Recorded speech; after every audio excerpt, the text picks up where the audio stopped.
Good morning, everyone. I'm Alexis Jay, and I'm the chair of the Independent Inquiry into Child Sexual Abuse. With me are the other members of the panel of the inquiry, Professor Sir Malcolm Evans, Ivor Frank, and Drusilla Sharpling. On behalf of the inquiry, I welcome you all to the first day of the substantive hearing in the inquiry's investigation into allegations of child sexual abuse linked to Westminster. This hearing will run for 3 weeks, with a non-sitting week in the week commencing the 18th of March, finishing on Friday the 29th of March 2019. The investigation into Westminster is a part of the inquiry's wider investigation into institutional failures in connection with the abuse of children in England and Wales. As you all know, the task of the chair and panel of the inquiry is to examine the extent to which public and private institutions in England and Wales have failed to protect children from sexual abuse in the past and to make meaningful recommendations to keep children safe today and in the future.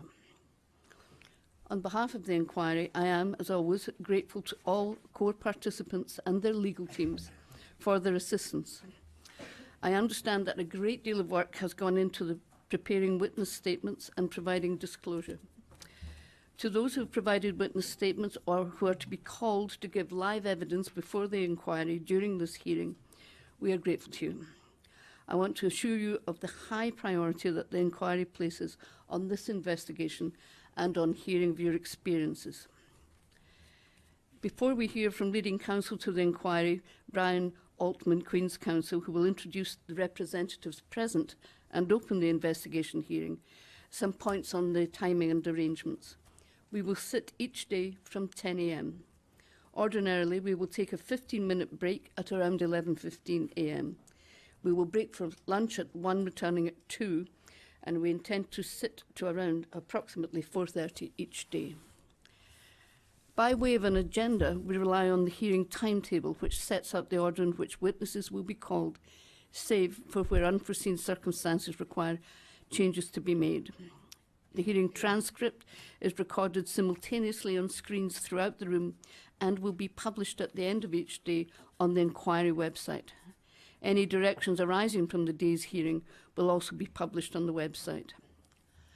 Ciphering and redactions have also been used in relation to the evidence in accordance with the inquiry's redaction protocol and restriction order, both of which are available on the website, except for complainant witnesses who have waived their right to anonymity. If there is any inadvertent breach of a restriction order, I will ask that the simultaneous recording be stopped briefly so that the issue can be addressed as appropriate. Finally, I would like to reiterate what I've said on previous rulings in this investigation about the expectation that all participants in these hearings, as in all inquiry hearings, will be courteous and respectful to other participants. In addition, the panel and I would like to emphasise that witnesses to this inquiry and their families must be treated with respect by the media and others. They should not be the subject of unwanted attention or harassment from anyone. Unless a witness deliberately makes contact with the media of their own volition, any such attention should be regarded as unwanted. Please respect their right to privacy. Please go ahead with your opening statement now, Mr. Altman. Thank you, Chair. Well, Chair, today you and the panel begin 3 weeks of hearings in the Westminster investigation, which is but one part of the statutory independent inquiry into child sexual abuse set up by the then Home Secretary in March 2015, offering an unprecedented opportunity to examine the extent to which institutions and organisations in England and Wales have taken seriously their responsibility to protect children. May I first make introductions of those who are present and represented before you today. As, of course, is clear to you, Chair and panel, I am Brian Altman, Queen's Counsel, lead counsel to the inquiry. I appear with Mr. Andrew O'Connor, Queen's Counsel, who is lead counsel to the Westminster investigation, and we are assisted by Miss Kate Beattie, Mr. Alistair Henderson, and Miss Katie O'Byrne. The Crown Prosecution Service, the CPS, is represented by Ms. Zoe Johnson, Queen's Counsel. The Labour Party by Ms. Eleanor Gray, Queen's Counsel. The Independent Office for Police Conduct, the IOPC, is represented by Ms. Lorna Skinner. The Metropolitan Police, or the MPS as we shall refer to it occasionally, by Ms. Samantha Leake, Queen's Counsel. Wiltshire Police by Miss Anne Studd, Queen's Counsel. The Home Office, which has been granted core participant status in a representative capacity for Her Majesty's Government, is represented by Mr. Nicholas Griffin, Queen's Counsel. A group of 7 complainants whose ciphers are listed in the list of core participants are represented by Mr. Richard Scorer. Miss Esther Baker is represented by Mr. Jonathan Price. Mr. Tim Hulbert by Mr. Sam Steen, Queen's Counsel. And finally, Mr. Harvey Proctor is represented by Mr. Geoffrey Robertson, Queen's Counsel. Chair, today you are going to be hearing opening statements from us as well as from core participants. Tomorrow you will start hearing the evidence. The evidence will continue for the rest of this week and all of next week, the 3rd week in March. The week commencing the 18th of March, as you have said, is a non-sitting week for the inquiry. We will resume in the final week of March for further evidence, and at the end of that week, closing submissions. The central issue that this investigation will address is whether Westminster institutions have failed, and indeed whether they are still failing, to protect children. Questions have been asked as to how Westminster institutions, be they political parties, government departments, law enforcement or intelligence agencies, have responded to allegations of child sexual abuse and exploitation. Whether political parties turned a blind eye to allegations of child sexual abuse made against their members or their leaders, or whether there were attempts to cover such allegations up. In the case of the whips offices, whether they in fact tried to turn such allegations to their advantage, whether members of the Westminster establishment sought to influence policing or prosecution decisions in cases of child sexual abuse, whether there was a culture whereby people of public prominence were shielded from investigation and their wrongdoing tolerated at the expense of their victims. We shall investigate and attempt to answer these questions, which have given rise to considerable public concern. And these are extremely serious issues. You and the panel will, of course, be familiar with similar issues from your other investigations. You've now heard evidence about institutional complacency towards allegations of child sexual abuse, and worse, in a variety of different contexts. The gravity of these issues in this investigation, we suggest, lies in the fact that they relate directly to the alleged conduct of elected representatives. If true, they affect public confidence in the individuals and in the institutions responsible for running the country. Notwithstanding the gravity of these issues, we are conscious that some will ask whether the inquiry really needs to investigate them at all. Critics might say that the public concern about these matters that existed a few years ago, in particular at the time of the wave of allegations relating to Jimmy Savile, Cyril Smith, as well as others, has now abated. A number of other investigations have taken place, and Carl Beach, formerly known as Nick, whose allegations about a so-called Westminster paedophile ring in Dolphin Square in London at one time attracted so much publicity, is now awaiting trial on charges which he denies of perverting the course of justice and fraud in connection with the allegations he made. Chair, I hope that everything else that I have to say this morning will justify the value of this investigation. But there are two brief points that I would make straight away. First, let me explain the inquiry's position relating to the allegations made by Carl Beach, or Nick, of a Westminster paedophile ring operating in Dolphin Square. As is well known, the Metropolitan Police investigation into Mr. Beach's allegations, Operation Midland, ended with no charges being brought. A detailed investigation into Operation Midland was conducted by a retired High Court judge, Sir Richard Henriques. At the end of 2016, Sir Richard published a report that made a series of criticisms of the Metropolitan Police relating to the way in which Operation Midland had been conducted.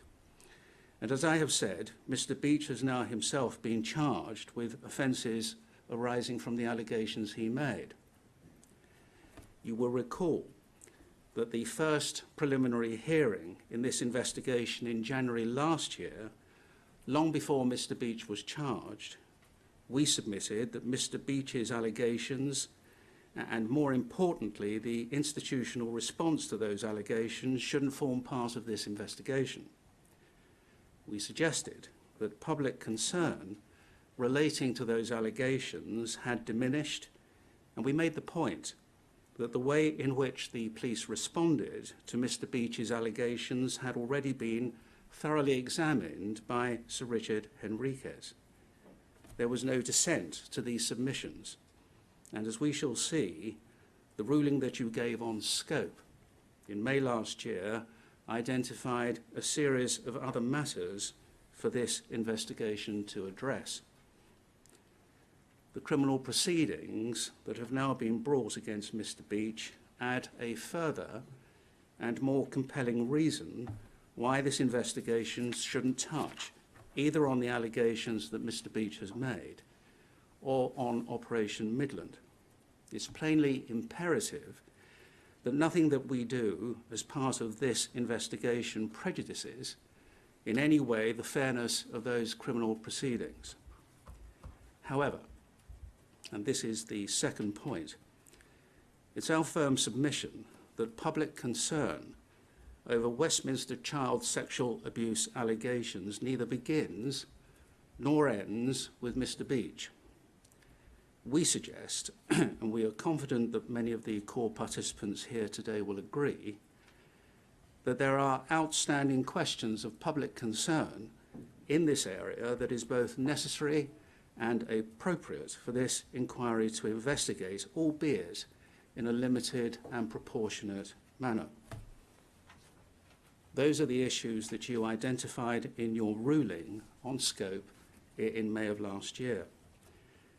It's those issues that we will investigate, and I'm going to return to each of those in more detail in due course. But before turning to look in more detail at the issues that are to be covered in evidence during our 3 weeks of hearings, we hope that it will be helpful to introduce some historical context. To that end, I propose to spend just a little time explaining how allegations about child sexual abuse at Westminster, and in particular the concept of a Westminster paedophile ring, have developed over time from the 1970s almost to the present day. A very recent point in this narrative was, of course, the 24th of October 2012. That was the date on which, putting a question to the Prime Minister on the floor of the House of Commons, Tom Watson MP claimed that there was, quote, clear intelligence suggesting a powerful paedophile network linked to Parliament and Number 10, unquote. In support of this allegation, Mr. Watson asserted that there had been a failure to follow up evidence obtained in the police investigation into convicted paedophile Peter Wrighton including evidence that, as he put it, related to a, quote, senior aide to a former Prime Minister, unquote. And looking back, it may be thought that Tom Watson's question was the catalyst for the establishment of this inquiry. And pausing there, Chair, we have a clip, perhaps just to remind us of Tom Watson's question in Parliament, and we have it available to play. It's inquiry reference INQ 004102. And hopefully it will appear on the screens. The evidence file used to convict paedophile Peter Wrighton, if it still exists, contains clear intelligence of a widespread paedophile ring. One of its members boasts of his links to a senior aide of a former Prime Minister, who says he could smuggle indecent images of children from abroad. The leads were not followed up, but if the files still exist, I want to ensure that the Metropolitan Police secure the evidence, re-examine it, and investigate clear intelligence suggesting a powerful paedophile network linked to Parliament and Number 10. Well, the honourable gentleman raises a very difficult and complex case, and I'm not entirely sure which former Prime Minister he is referring to, but what I would like to do is look very carefully in Hansard as to the allegations that he's made, the case that he's raised, and look very carefully and see what the government can do to help give him the assurances that he seeks. The evidence file used to convict paedophile Peter Wrighton. Well, there we are. That's where it stops. Unsurprisingly, Mr. Watson's question gave rise to considerable public concern. His allegation that there was a powerful paedophile network linked to Parliament and Number 10 came at a time of general public disquiet regarding allegations of historical child sexual abuse. Mr. Watson asked his question just 3 weeks after the first allegations about Jimmy Savile had been broadcast on ITV, and only days after the launch of Operation Yewtree. And his question was followed closely by Simon Danczuk, MP, calling in Parliament for an inquiry into alleged abuses by Cyril Smith. These allegations fed into the growing public concern that a network of paedophiles may have operated with a degree of impunity in public life. Concern continued to grow, and some 2 years later, on the 6th of July 2014, in a television interview on the Andrew Marr Show, speaking about a piece Simon Danczuk had written in that day's Mail on Sunday, calling for a public inquiry into historic child sexual abuse in Westminster, Lord Tebbit said that this had to be understood against, as he put it, quote, the atmosphere of the times, unquote, and, quote, at that time most people would have thought that the establishment, the system, was to be protected, and if a few things had gone wrong here and there, that it was more important to protect the system than to delve too far into them, unquote. He added, quote, that view, I think, was wrong then, and it is spectacularly shown to have been wrong because the abuses have grown. Adding a little further, there may well have been, as he put it, quote, a big political cover-up, unquote, related to child sexual abuse in the 1980s, but that it was, he said, almost unconscious, and, quote, the thing that people did at that time, you didn't talk about those sort of things, unquote. And again, we have a clip of that, which I'll invite the trial director to play, INQ 004091.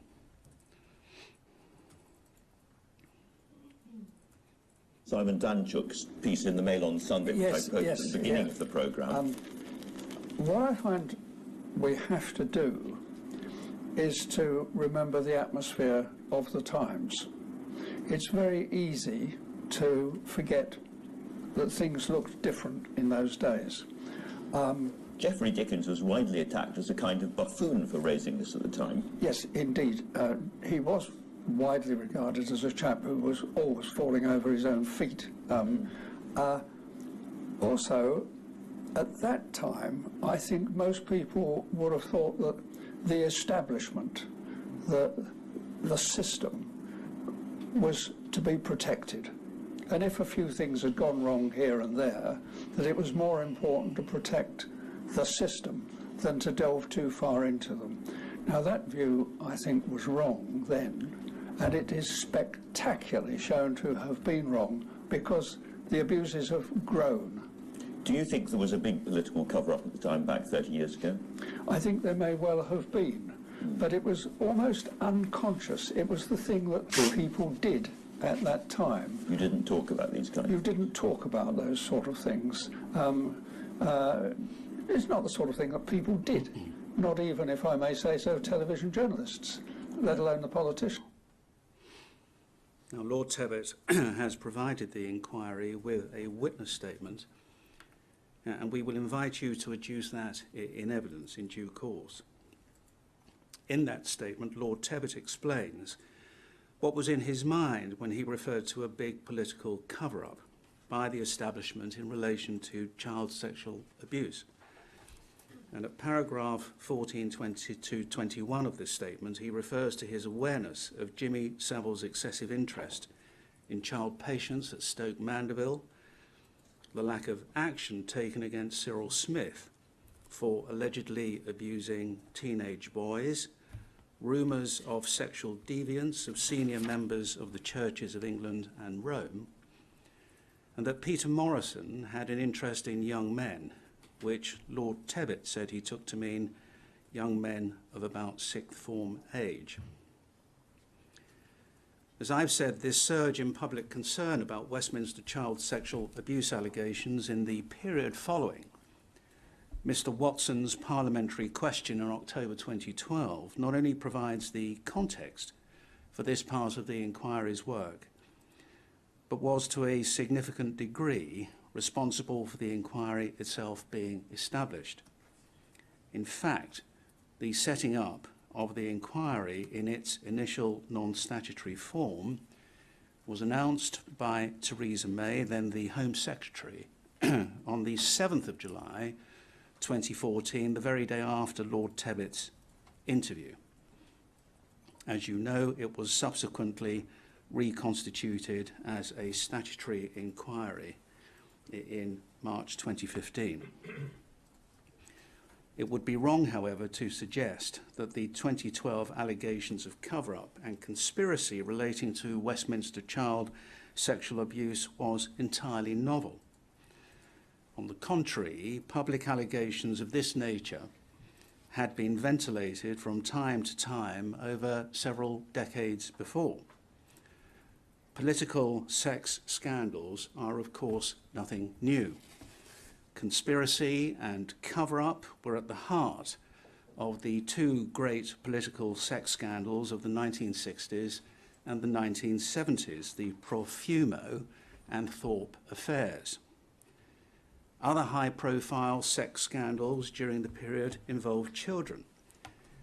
As we shall see, the reporting of such scandals in this period often used the term rent boy, which was and is an ambiguous term in that it doesn't distinguish between individuals below the age of 18, whom this inquiry regards as children, and those over 18.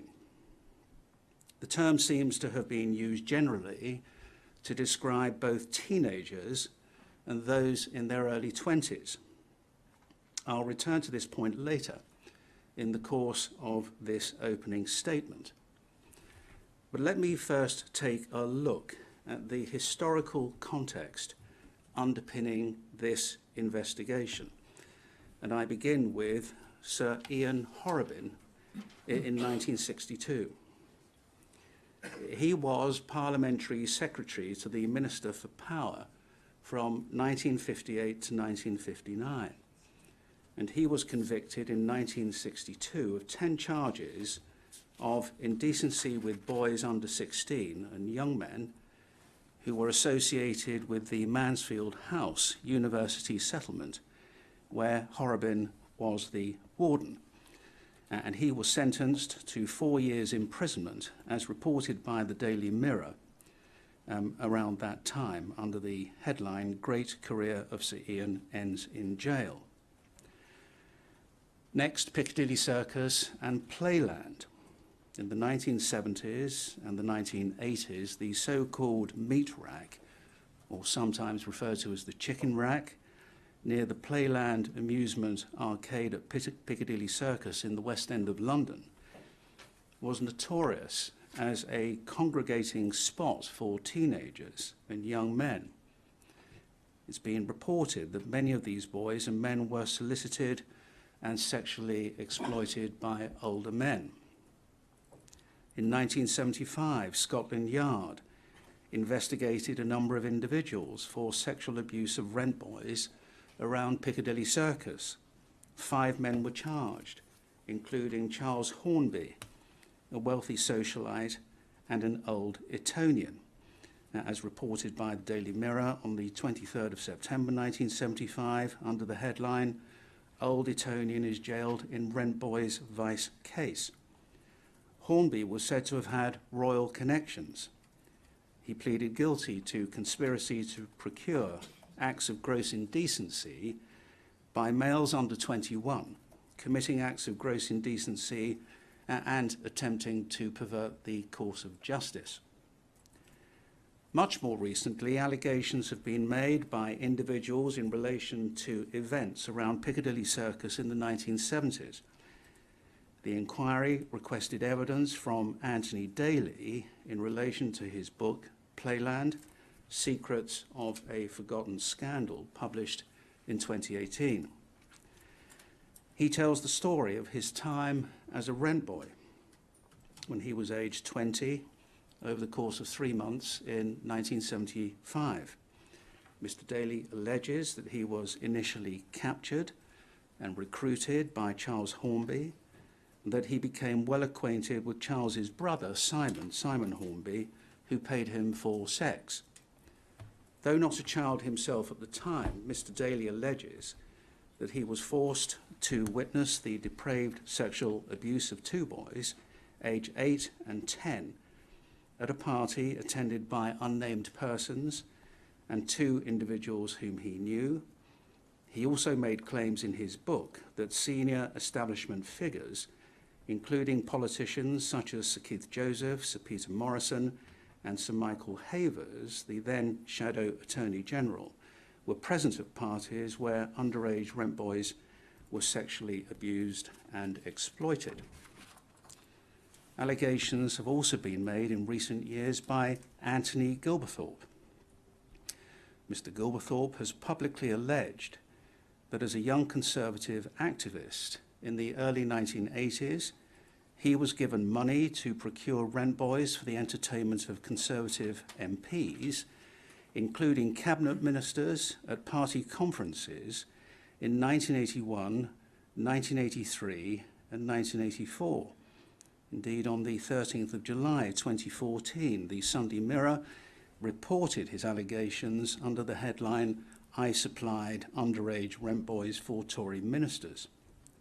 He's named in the public domain a number of prominent politicians who he claims were involved with rent boys, including Dr. Alistair Smith, by then Attorney General Sir Michael Havers, Sir Rhodes Boyson and Sir Keith Joseph. I make perfectly clear, in light of recent press, that we have received no witness statement from him and we are not calling him. The Elm Guest House was a hotel in Brox Lane near Barnes Common in southwest London. It has been associated with allegations of child sexual abuse ever since the 1980s. It was run by husband and wife Haroon and Carol Kazir and was advertised as a gay guest house. In June 1982, the Elm Guest House was raided by police. It appeared that at least 1 boy, aged 10, had been sexually abused on the premises. The boy made a statement to police in which he said that he had been raped by adult males at the house. A social worker quite separately claimed that the boy made an allegation in relation to an Uncle Leon that was not reflected in the boy's formal typed statement. A masseur who worked on the premises, then aged 17, has also claimed that 2 undercover officers had sex with him in the guest house before the raid, and that he was intimidated by officers not to speak the truth about what he knew. Following the raid, the Kazirs were taken into custody. In April 1983, Carol and Haroon Kazir were convicted of running a disorderly house. They were each sentenced to 9 months imprisonment, suspended for 2 years, and fined £1,000. None of the guests at the house was convicted of any offence, and no politician or VIP was ever identified as having been involved. In June 1990, Carol Kazir was found dead. At the inquest into her death, which was ruled a suicide, Mr. Chris Fay, an employee of the National Association of Young People in Care, or NAPIC for short, alleged that he had spoken to Carol Kazir with his colleague, Mary Moss, and the so-called Mary Moss list of VIP guests to Elm Guest House was produced during these interviews and later published online. Mr. Fay alleged that Kazir informed him that boys were trafficked from Grafton Close Children's Home and abused by VIPs in the guest house, and the Sunday Mirror reported that, under the headline House of Porn, ex-cabinet minister pictured with naked boys in sauna. Years later, in 2015, Mr. Fay repeated his allegations on a BBC Panorama programme entitled The VIP Pedophile Ring, What's the Truth? And that went out on the 6th of October 2015. Fay also made claims that Kazir had shown him photographs in which a semi-naked Leon Britton was in the guest house with naked boys. He added that he had spoken to a number of alleged victims, but it was clear that his allegations were refuted in full by at least one of those individuals. His allegations have been the subject of investigation by the IOPC in Operation Merita, about which you will hear further evidence this week. Chris Fay, for his part, was jailed in 2011 for an unrelated offence of money laundering. Elm Guest House has been linked also in the press to the disappearance of Vishal Mehrotra, an 8-year-old who vanished on the day of the royal wedding in 1981. His remains were found in Sussex in February 1982. Moving on, Geoffrey Prime. Geoffrey Prime was a former intelligence officer and Soviet spy. He worked for the RAF and later GCHQ during the 1960s and the 1970s. Prime had made a set of 2,287 index cards containing details of individual girls, their activities, and their parents' routines. In 1982, he pleaded guilty to 3 counts of sexual offences against children, as well as espionage offences. He was sentenced to 35 years imprisonment for the espionage offences, with 3 years imprisonment to run consecutively for the sex offences. In November 1982, Geoffrey Dickens MP asked Prime Minister Thatcher about Prime's membership of the Pedophile Information Exchange, commonly known as PI, and Mrs. Thatcher responded that she understood that such stories were false. Which brings me to PI and Peter Heyman. The Pedophile Information Exchange, or PI, was an organisation formed in 1974 as part of the Scottish Minorities Group. In 1975, the year following, it relocated to London.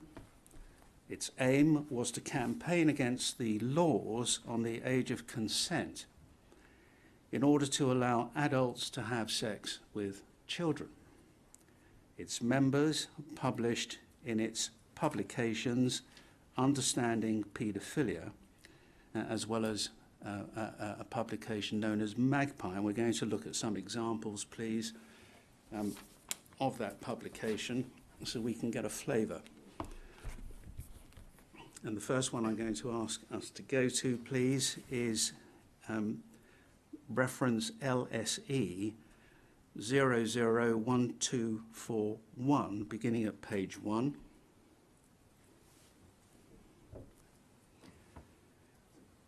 I wonder if we can just increase the size of that. We can see the date of it is April 1977, issue number 2.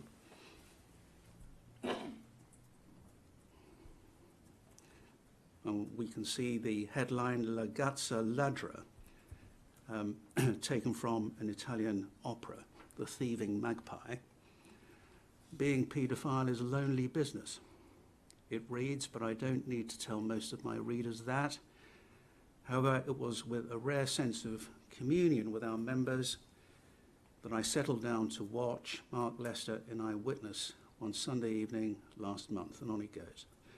And on the right, Magpie aims to provide paedophiles with their own journal and to further the understanding and acceptance of true love for children in today's society. So that gives us a fairly firm understanding of what Pi was all about. If we turn on, please, to page 5, so _5, top left, survival, and it's the printing on the top right. From time to time, members ask us for advice on matters which may be of general interest. One such question concerned the law about the import of photographic material, such as boys' international type photos. And the rest of that piece goes on about that theme. And then on to page 7, please. _7. We've taken out addresses, but we can see what this is. World paedophile groups are listed, including Belgium, Denmark, Sweden, West Germany, the United States, Holland, Norway, Switzerland.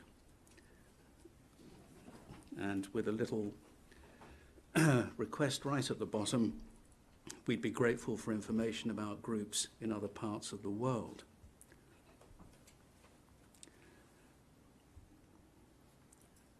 Thank you. Can we go on then to the next one I'd like to draw attention to, and that is LSE 000754, beginning at page 1.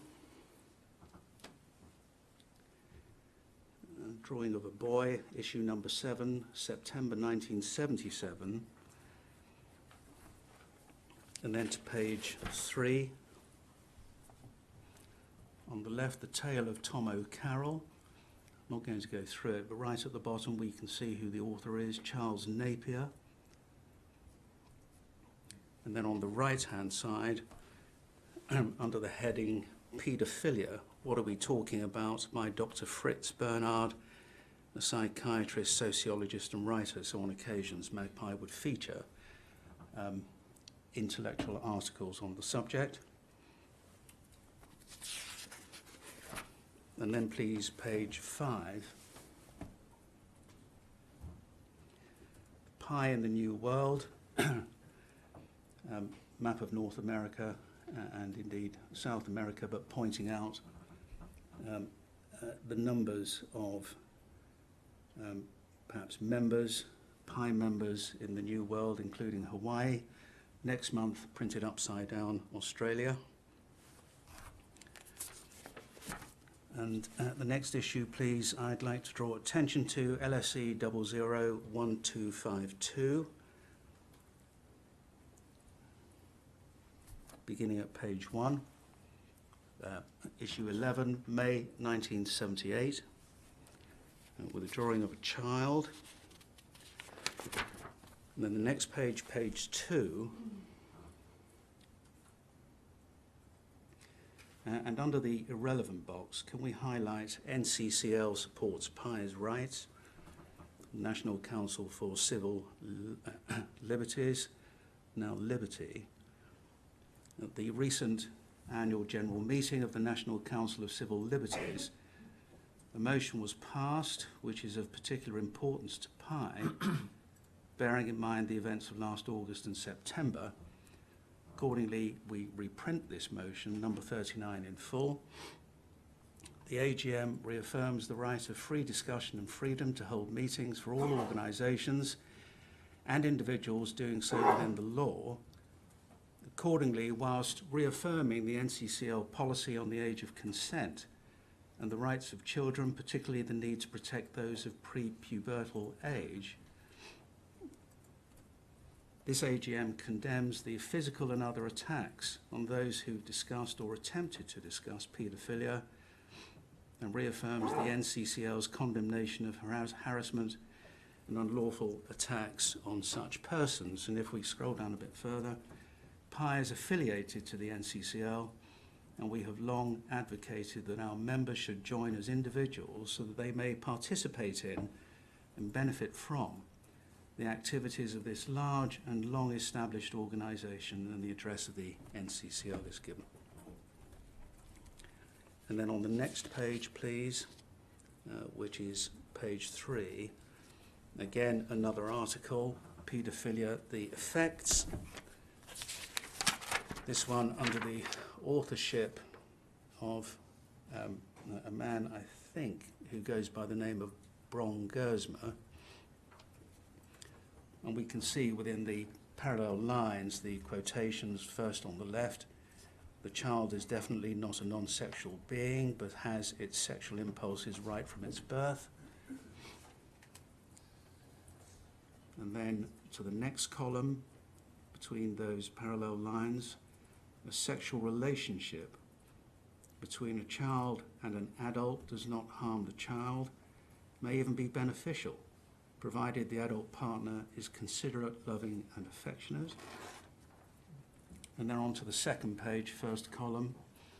Most penal laws will punish a man who fondles a child erotically much more severely than a man who batters a child nearly to death.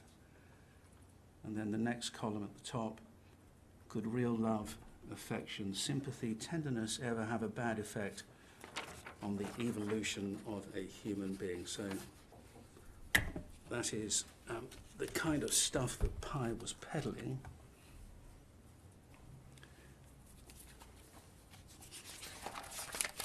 And then the next issue, LSE 001258. Page 2 of that only, please, page 2. And the issue date or period is October to December 1979 for this one. But this has some importance in the context of the issue. In this case, under editorial, if we can highlight under the heading Blood, Sweat and Tears Department, the continuing crisis. So all of that column below, please. Many thanks to those who have sent in money and offers of help in the present crisis. Those who have contributed, some very generously, still only make up a small proportion of the total membership, however. And although the Defence Committee has got off to a sound financial start, PI's general financial state is now looking grim, thanks to the soaring cost of producing Magpie. We hope to recoup costs by selling in big city bookshops, in brackets any volunteers to help with the distribution. But in the meantime, funds are desperately needed, and from now on donations should be sent simply to PI, not the Defence Fund, until further notice. response to the questionnaire in the emergency bulletin has shown a gratifying to us degree of confidence in the Executive Committee, although this does leave us with an unenviable burden of responsibility for some major questions. Briefly, the EC, the Executive Committee, recently decided, one, to bring out this issue of Magpie in unchanged format. Later issues, unless money is forthcoming, will have to be much less lavishly produced. And so that's all of that one that I draw to attention. And then finally, in this regard, LSE 001261, LSE 001261, beginning at page 1.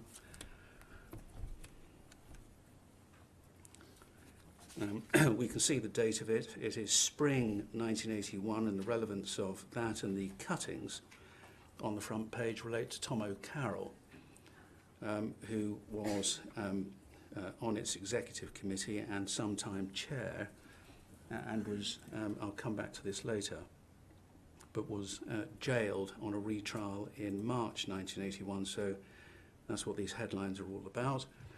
And at the bottom left, Tom jailed. Tom O'Carroll was sentenced on March 13th to 2 years imprisonment for conspiracy to corrupt public morals. He alone was convicted. His 3 co-defendants were cleared of all 6 charges against them. Forgive me. And on the next page, page 2, on the left-hand side, we have, can we just blow up the left-hand side, please? Just the left-hand side. The whole of the left-hand side. Thank you. Mid-trial summary, Pi 4, Crown nil. We won't go through it now, but if we go to the bottom right of the third column, the bottom right of the third column,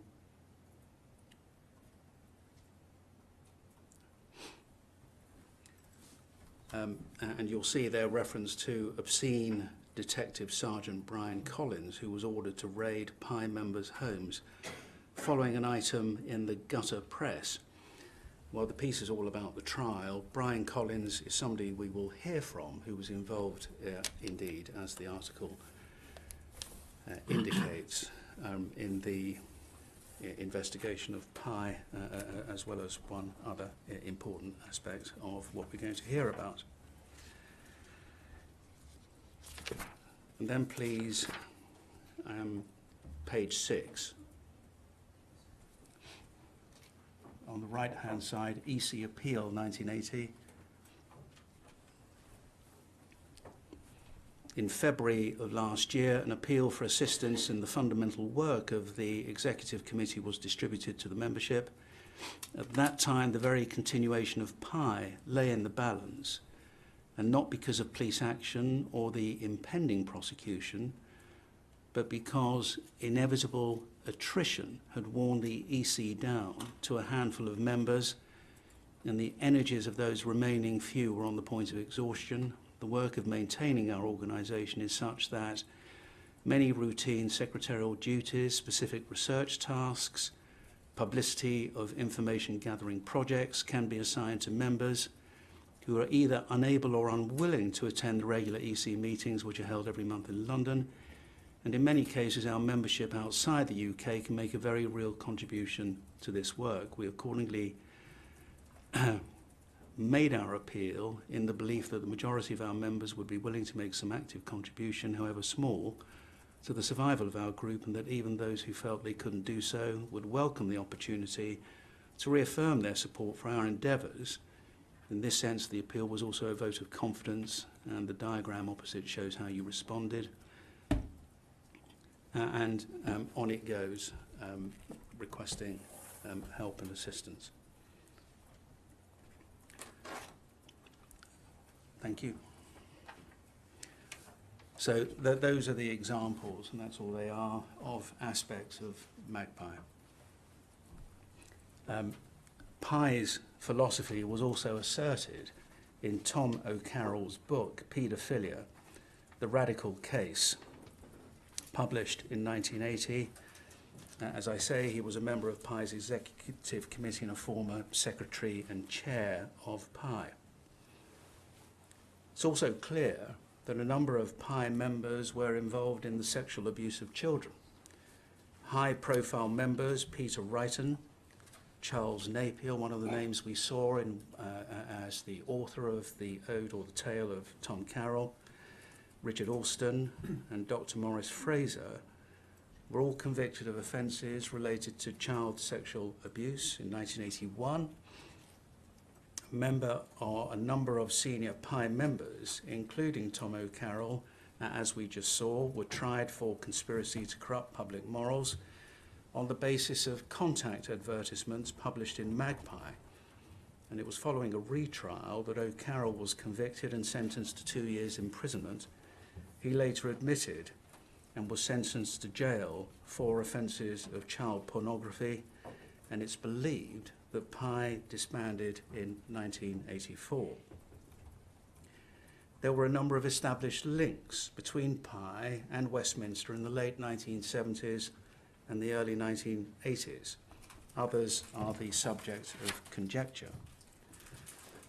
First, at least one senior Westminster figure, Sir Peter Hayman, former High Commissioner to Canada, was a member of PI, albeit using the name Peter Henderson.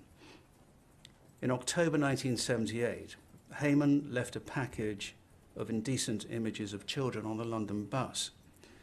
The police traced the package and discovered that Hayman, under the pseudonym Peter Henderson, had used an apartment in Bayswater in London to conduct obscene correspondence, including with PI members.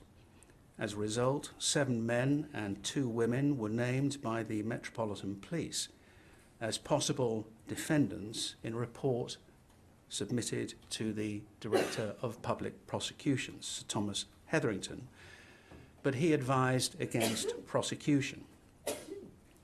In 1981, Geoffrey Dickens MP revealed these events in Parliament and asked why Hayman had not been prosecuted.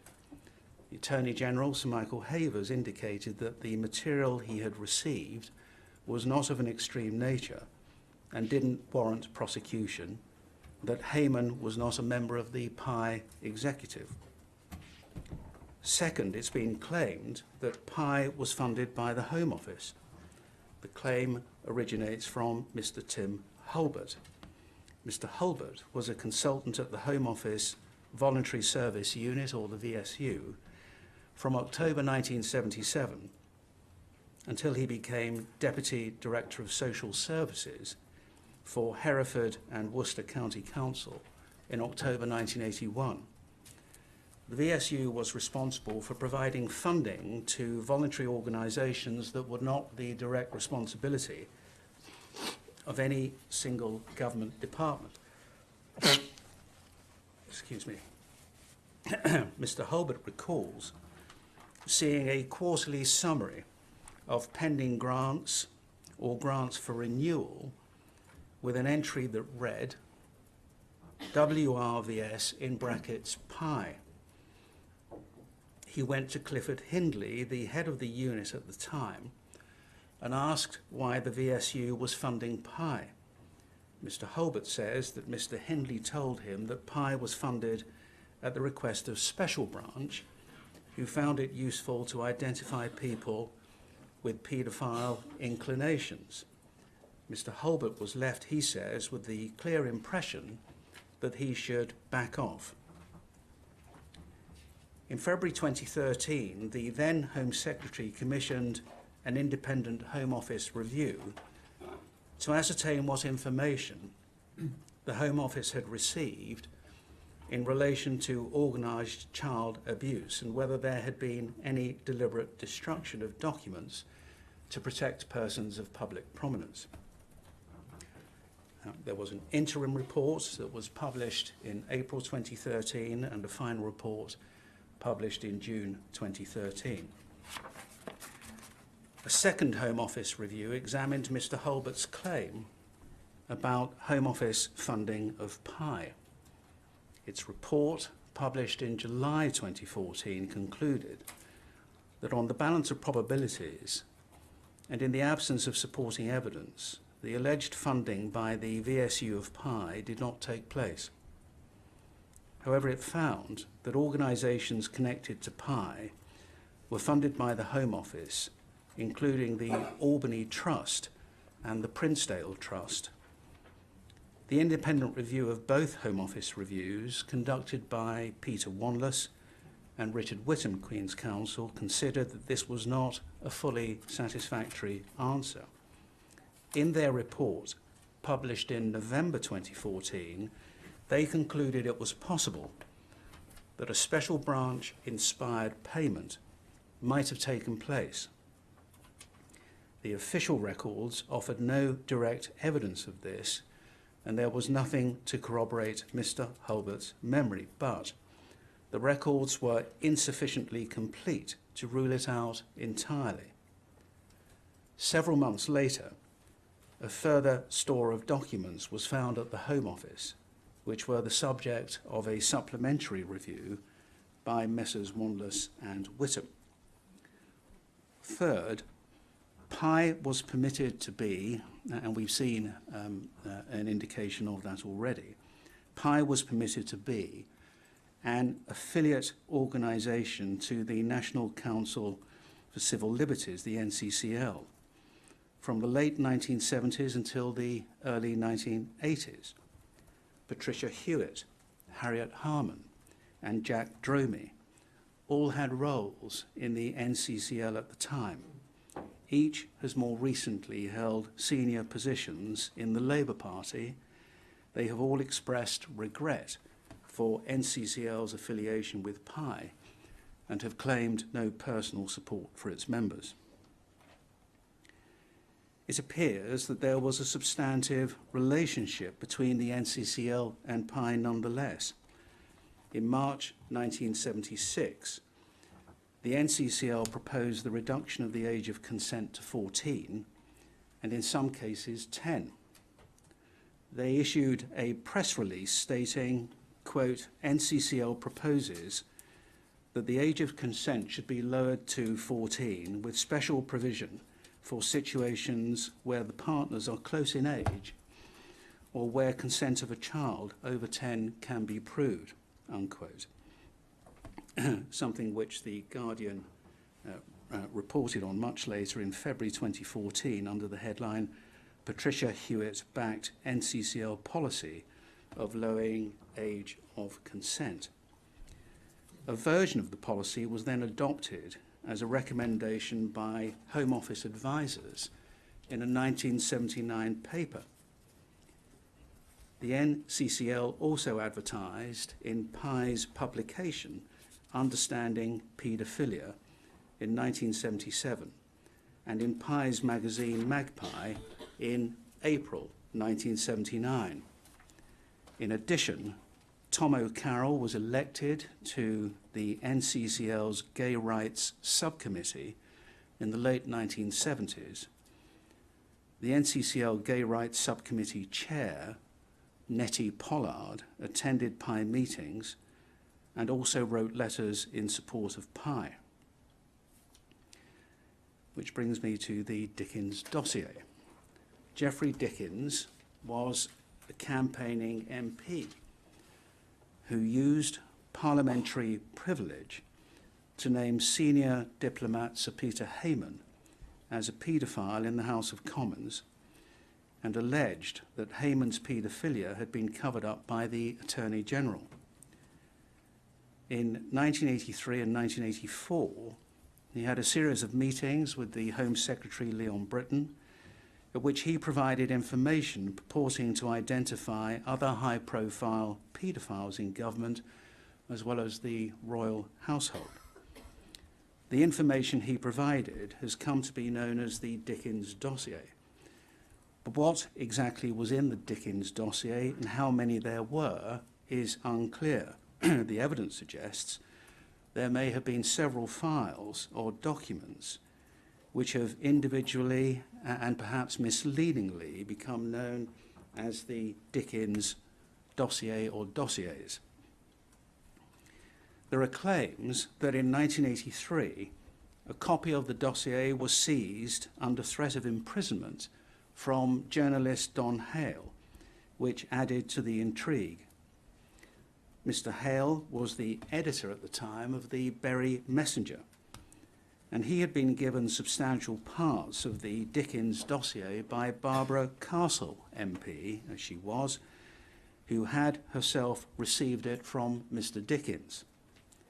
Mr. Hale alleges that special branch officers burst into his office and demanded that he hand over the material he had received from Barbara Castle, whereupon he was handed what purported to be a D-notice preventing publication of any material contained within the seized documentation. In relation to the Dickens dossier, the interim report of the first Home Office review concluded that the Home Office did receive information from Mr. Dickens in 1983 and 1984 about alleged child abuse, and that copies of the material had not been retained. However, a letter dated the 20th of March 1984 from Home Secretary Leon Britton to Mr. Dickens confirmed that the information was considered at the time and any matters requiring investigation were passed to the police. The review did not find evidence of deliberate destruction of documents to cover up child abuse. In their review, Messrs. Wanless and Whittam found that those conclusions were reasonably open to the reviewer on the available information. Scallywag magazine. In the early 1990s, a series of articles concerning an alleged Westminster paedophile ring were published by the controversial magazine Scallywag, edited by Simon Regan. And the allegations published included that there was a paedophile ring in Westminster involving at least one former cabinet minister, that pictures and videos of a paedophile nature had been copied and distributed in Westminster, that the paedophile ring was an all-party affair, though predominantly in the Tory party. The parties were held at Dolphin Square involving sexual and violent conduct towards young boys, that reporting of these allegations was suppressed, and that the situation was well known outside of Westminster, and that several police officers were complicit. Allegations were frequently linked to homosexuality. These articles, while written in a sensationalist style and relying on rumour and innuendo rather than evidence, added oxygen to the rumours already reported in the public domain. Peter McKelvey. Mr. McKelvey is a child protection specialist and social services employee and consultant. He has campaigned against paedophile activity in this country, and he has made frequent allegations in the press. Many of his allegations concern the case of Peter Wrighton, a convicted paedophile who, prior to his conviction, held a senior position advising the government on childcare. In June 1994, Peter McKelvey's allegations concerning Wrighton formed the basis of an inside story documentary, Children at Risk: The Secret Life of a Paedophile, which told the story of Peter Wrighton and two other convicted paedophiles with links to the establishment, Richard Alston and Charles Napier, who I've already named. Mr. McKelvey has previously claimed to have been the source of Tom Watson's 2012 parliamentary question, in which Mr. Watson alleged, as we saw, that there was clear intelligence of a powerful paedophile network linked to Parliament and Number 10. In a witness statement that he has very recently provided to the inquiry, Mr. McKelvey has suggested that Mr. Watson's question was primarily based on information provided by two others. It's certainly the case that Mr. McKelvey has subsequently been reported as suggesting that Mr. Watson acted precipitately in asking the question in Parliament, and that the language he used did not reflect the information that Mr. McKelvey had given him. it was reported by the Telegraph in 2015 that Mr. McKelvey said that, quote, Tom Watson mixed up his facts and made exaggerated claims about a powerful paedophile network linked to Downing Street. And if we go, please, to inquiry reference INQ 004098.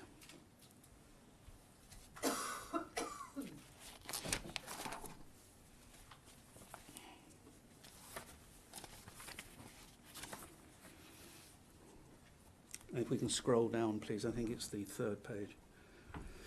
And again.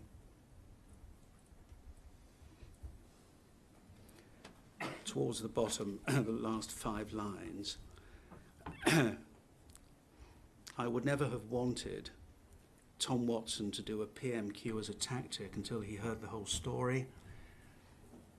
The only thing I wanted to say about politicians is every institution has abusers in it. The more powerful people are, the more likely they are to get away with it. I never talked about rings. And this article was published on the 27th of October 2015. Thank you. Mr. McKelvey has made a number of more specific allegations. He raised concerns about a paedophile network between 4 individuals, and that a police investigation into it had been shut down because of interference by senior police officers or politicians. He raised concerns that Charles Napier had obtained a teaching post abroad through his establishment connections, and that the same person had made use of or had been allowed to use the diplomatic bag while working abroad in Cairo to send or receive child pornography, and that this hadn't been investigated. Mr. McKelvey was also concerned that individuals in the establishment should have known about Charles Napier's abuse of children. He was concerned that these allegations weren't pursued with sufficient rigour by police.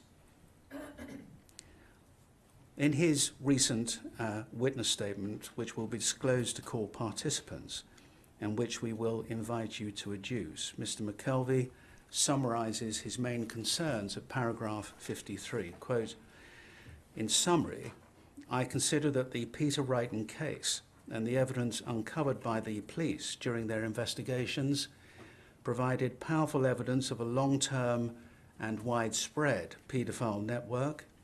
Based on the evidence obtained by the police and seen by me, it appears clear that a number of the persons involved in the paedophile network were prominent individuals. I consider that the evidence shows that there was a failure to properly or fully investigate the full extent of the paedophile network, unquote. The inquiry has also received a large volume of documentation from Mr. McKelvey. Those documents have been reviewed and they've been analysed in detail, and where relevant to the scope of this investigation, they've been disclosed or will be disclosed to court participants. The IOPC investigated 9 separate areas of concern raised by Mr. McKelvey in an operation named Red Rail 2, to which we will return during the IOPC evidence. The conclusion drawn by the IOPC, having investigated all of the areas of concern, was that there was no evidence or corroboration to support any of them. Since 2012, in the wake of the revelations regarding Jimmy Savile and Mr. Watson's parliamentary question, many of these old allegations have been revisited. There has, for example, been extensive further commentary and debate concerning both events at the Elm Guest House and what became of the so-called Dickens dossier. Many fresh claims of child sexual abuse relating to this earlier period, in particular the 1980s, have been made since 2012. I've already referred to the allegations and claims made by Anthony Gilberthorpe and Anthony Daly. Most prominent of all were the claims of Carl Beach, or Nick, of a Westminster paedophile ring in Dolphin Square, first made public in 2014, and the subject of the Metropolitan Police's Operation Midland. And claims have also been made by retired police officers to the effect that investigations into prominent individuals suspected of involvement in child sexual abuse were suppressed in the 1980s and earlier. As I have said, one of the central reasons why this inquiry was established was in order to respond to the public concern generated by the wave of allegations regarding historic child sexual abuse that were made between 2012 and 2014. It's important to recognise that other reviews and inquiries have already investigated some elements of this public concern. As I've already mentioned, questions around the Dickens dossier or dossiers, the issue of Home Office funding of PI, they've been investigated by internal Home Office reviews and by the Wanless-Whittam review.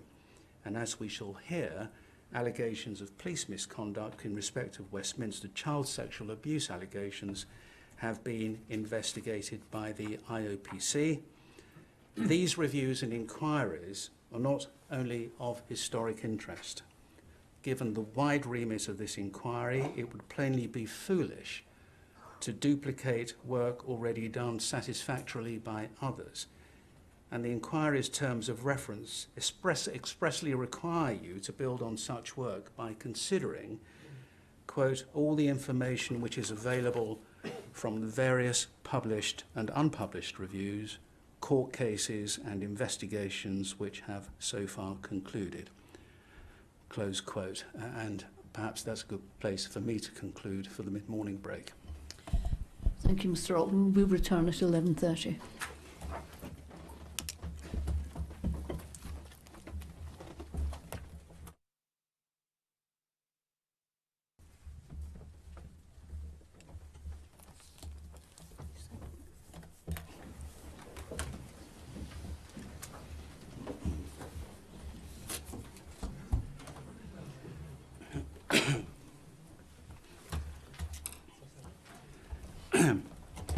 Chair, that brings us to the question of what particular topics this investigation will be addressing.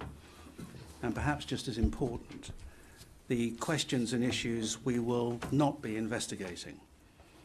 It's been clear from the start that it would not be practically possible, even were it to be desirable, for this investigation to examine and seek to reach conclusions about all the questions and issues that have arisen over the years relating to Westminster child sexual abuse allegations.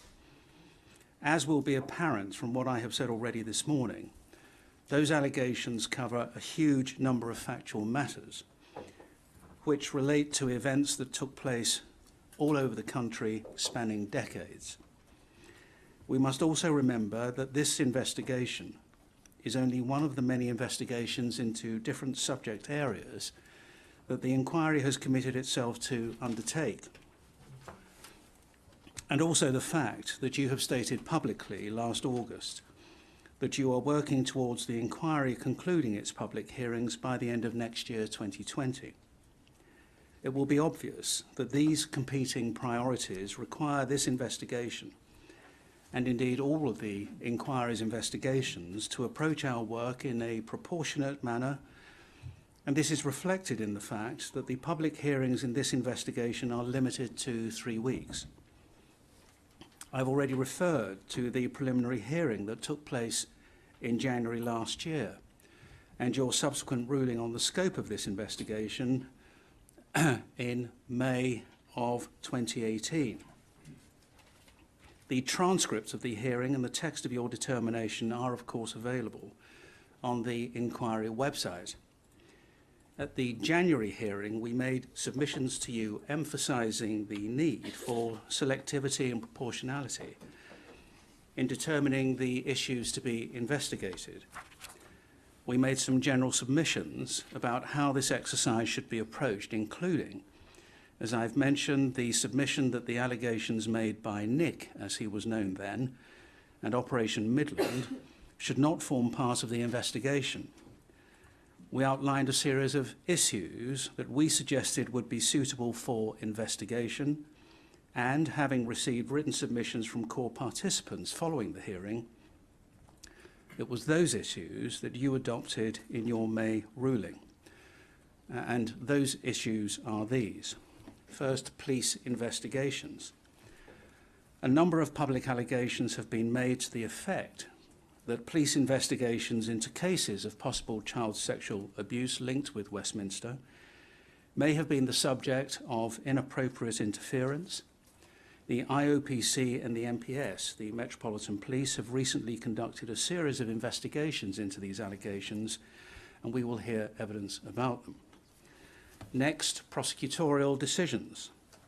There's been concern that decisions whether or not to prosecute persons of public prominence associated with Westminster in child sexual abuse cases may have been the subject of improper interference from within the Westminster establishment.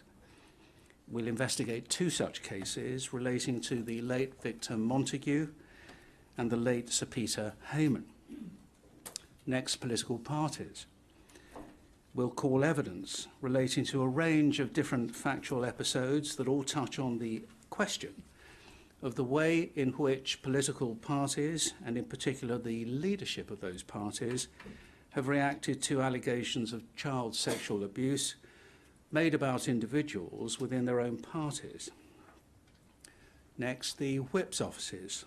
The issue responds to concern generated by comments made by a former Conservative Party whip, Tim Fortescue. In a BBC interview in 1995, Mr. Fortescue suggested that whips would help to cover up scandals, including, as he described it, scandal involving small boys as a means of gaining loyalty.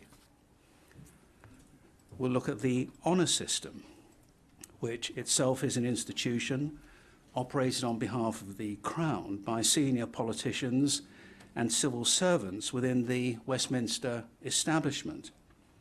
Concerns have been raised as to whether the honour system takes appropriate account of allegations of child sexual abuse that have been made against individuals who are being considered for an honour, and also made against those who have already been granted an honour.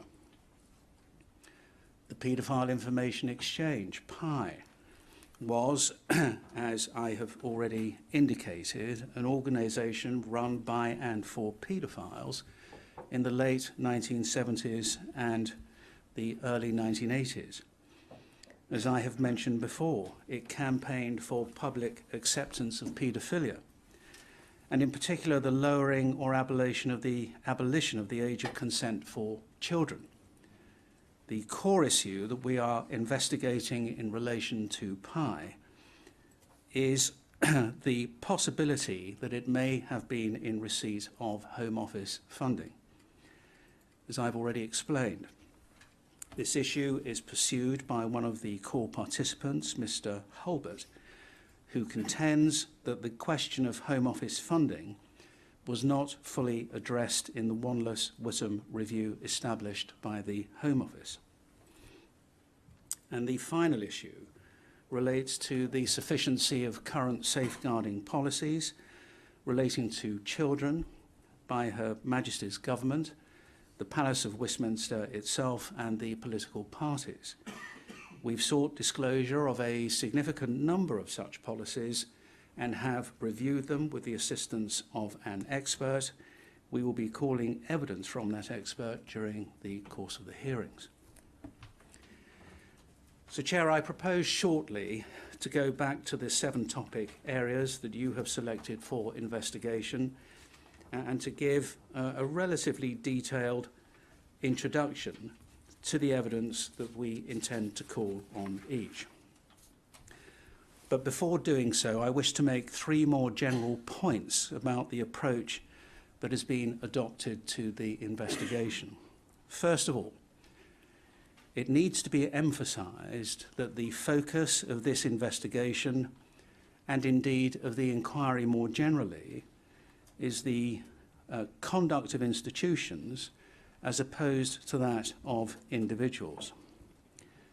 The function of this investigation is to inquire into the way in which Westminster institutions responded, or perhaps failed to respond, to allegations of child sexual abuse.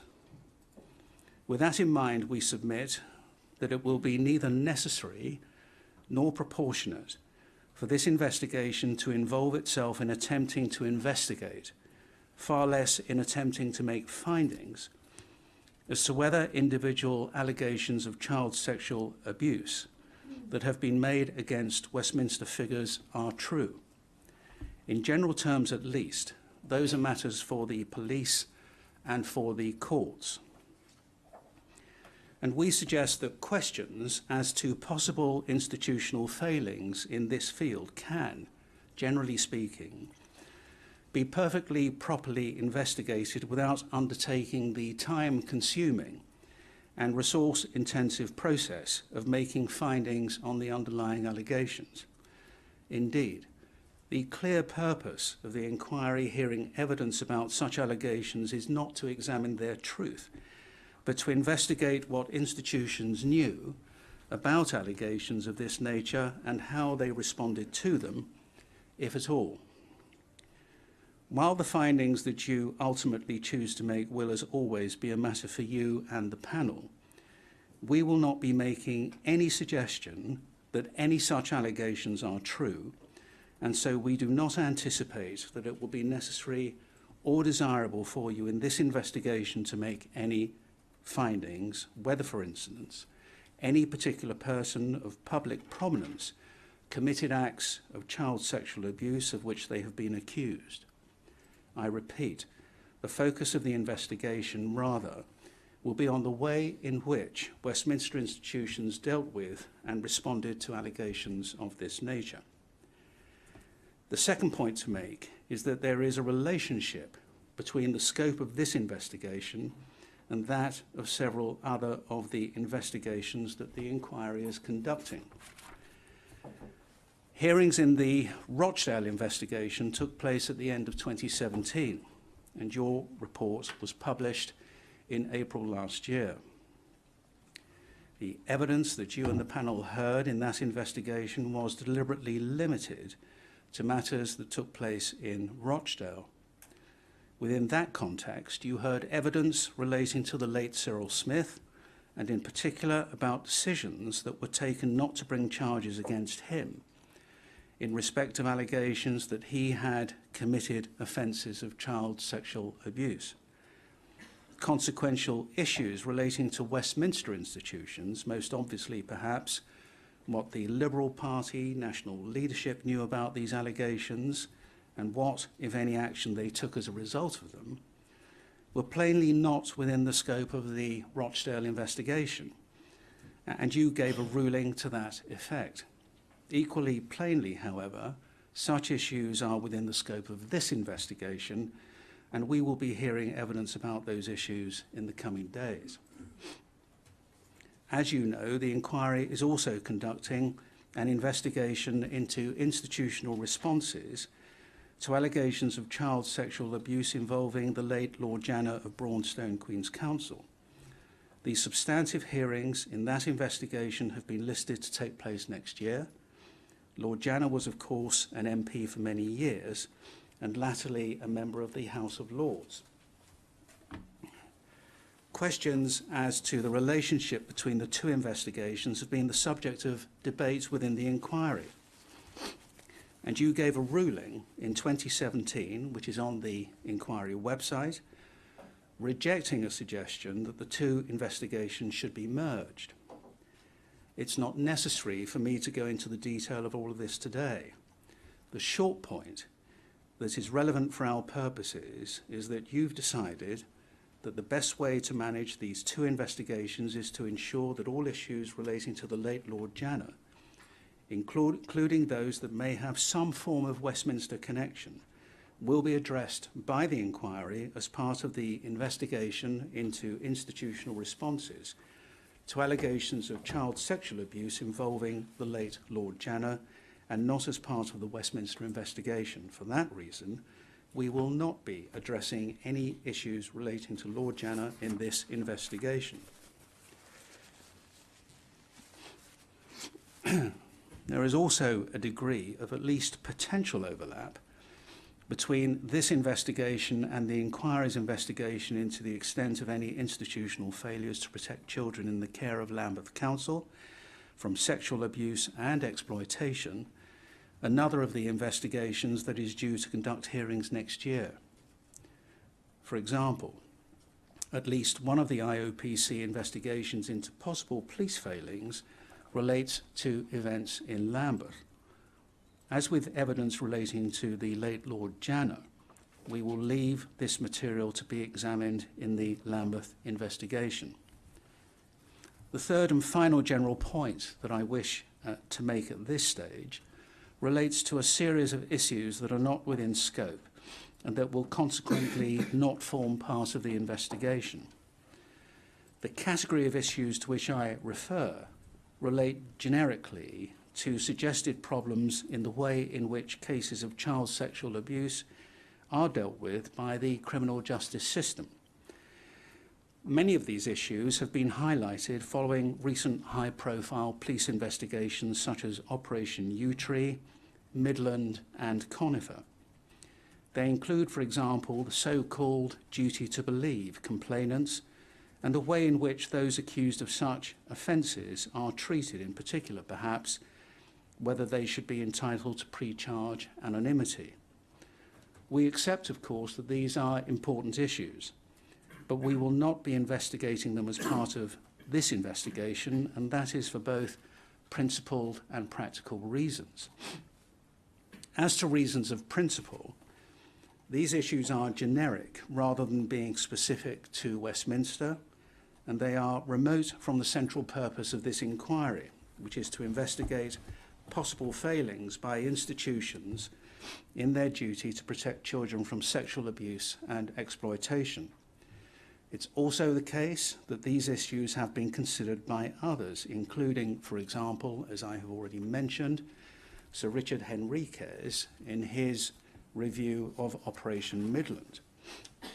Perhaps even more important than these principled considerations is the short practical point that these issues were not among those you identified as forming the subject matter of your investigation in your ruling of May last year, and indeed no one at the time suggested that they should be considered. In making his very recent application for core participant status, Mr. Proctor said that in the past he did not have trust in the inquiry, quote, as it went through its initial difficulties, unquote, but that he, quote, now does trust it and wishes to assist it, unquote, and he has suggested that the investigation should address issues of this nature. While we make absolutely no criticism of the delay in his application for core participant status, it has had a practical consequence. And in this regard, we simply echo what you had to say about this in your determination, granting Mr. Proctor core participant status. Quote, with the hearings in this investigation due to commence in only a few weeks' time, it's far too late to revisit questions as to its proper scope. It's an unfortunate consequence of Mr. Proctor's delay in making this application that he will not have the opportunity to contribute to the debate as to the proper scope of the investigation. Had Mr. Proctor made this application earlier, he would, of course, have been able to do so, unquote. Finally, in this regard, we acknowledge that the topics you've decided to investigate are of an historical nature, as are the allegations underlying them. We suggest there is nothing inappropriate about that, since present-day public concern about Westminster is founded in large measure on those events. Let me now turn to the topics for investigation in the course of these hearings. Topic 1, police investigations. The first topic on which you're going to hear evidence this week relates to concern that police investigations into cases of possible child sexual abuse linked with Westminster may have been the subject of inappropriate interference. And this involves 4 closely linked but distinct general issues. Now, first, was there a culture of deference or general reluctance amongst police when it came to investigating sexual allegations against persons of public prominence associated with Westminster, whereby steps were taken to avoid causing personal or political embarrassment? Next, were police officers warned off investigating cases of possible child sexual abuse committed by persons of public prominence? Were allegations of child sexual abuse involving persons of public prominence associated with Westminster known about by police, but inadequate action taken to investigate them? And did police officers seek to protect persons of public prominence accused of child sexual abuse from being the subject of investigation or public scrutiny through the media? The IOPC, with the Metropolitan Police, the MPS, have conducted a series of investigations into allegations of this nature. There are 37 IOPC-managed investigations that are of relevance, and 17 investigations that have been conducted by the Professional Standards Department of the Metropolitan Police. The IOPC has prepared an overarching report that will address the outcome of their investigations, and you'll hear from an IOPC witness, Deputy Senior Investigator Chris Mahaffey, to give oral evidence to introduce each of the relevant IOPC investigations. The inquiry has also received a witness statement from Commander Catherine Roper of the Met, who will provide similar evidence in relation to the Metropolitan Police investigations. Whilst it won't be possible for us to examine the detail of all of the individual investigations, it's our intention to call oral evidence about the detail of at least some of those investigations. The oral evidence relating to these investigations will start tomorrow morning and will last for the rest of this week. First of all, we'll call evidence about whether there was a culture of deference among police when it came to investigating allegations concerning the sexual conduct or misconduct of persons of public prominence. You'll hear from Lord Taverne, who recalls a conversation which took place in 1966 or 1967 when he was a Home Office Minister with then Home Secretary Roy Jenkins and the then Commissioner of the Metropolitan Police, Sir Joseph or Joe Simpson. The conversation concerned the way in which potential homosexual offences, as they were characterised in law at that time, were being investigated when suspects may have included members of Parliament. Lord Taverne had the impression from that conversation that there was a general reluctance on the part of the police to investigate or arrest MPs, peers, or other prominent people associated with Westminster for sexual offences to avoid causing embarrassment. Secondly, we will hear more detailed evidence about a group of these investigations that arise from allegations that police officers may have been warned off investigating possible cases of child sexual abuse committed by senior politicians and other establishment figures in the 60s, 70s and 80s. We'll hear evidence from 4 former police officers who make allegations that this occurred. Retired Detective Chief Inspector Howard Groves is one of them. He recalls working on Operation Circus in the early 1980s, dealing with allegations of indecency involving young boys and trying to identify boys who may have been abused. He recalls attending a briefing given by a senior police officer in which that officer used words to the effect that the investigation would cease if it encountered any prominent members of society. He made these allegations to the press in 2016, in which he also said he believed that the command not to investigate establishment figures must have come from Met Commander Trevor Lloyd Hughes, although in a witness statement he made the year before, he said he couldn't remember if Mr. Lloyd Hughes had been the senior officer who gave the briefing. And perhaps, just to split up the opening, we can put up on the screen, please, the Daily Mail article of the 23rd of January 2016, INQ 004076.